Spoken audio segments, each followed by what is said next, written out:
Every Linux user knows the pain of a plug-and-play Wi-Fi adapter that turns into hours of terminal commands.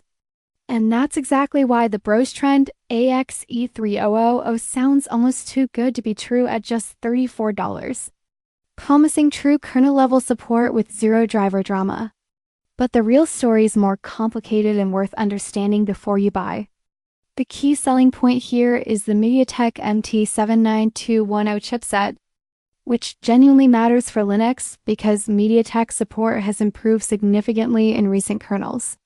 And on modern distributions, this adapter can be detected quickly and deliver impressive real-world speeds in the 700 to 850 Mbps range under good conditions, which puts it uncomfortably close to far more expensive options like Netgear's $79 XE adapter using a similar chipset.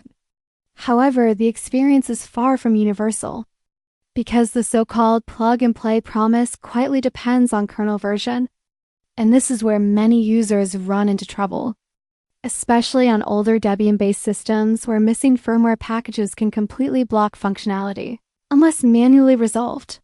Fedora users face a different problem altogether, with multiple reports of adapters working initially and then breaking after routine kernel updates, turning a stable setup into a sudden compatibility headache.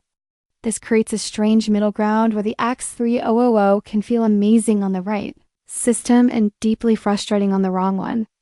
Not because the hardware is bad, because Linux support is still fragmented across distributions and update cycles. In short, BrosTrend's pricing strategy is aggressive and technically justified. The chipset choice is solid and the performance can be excellent.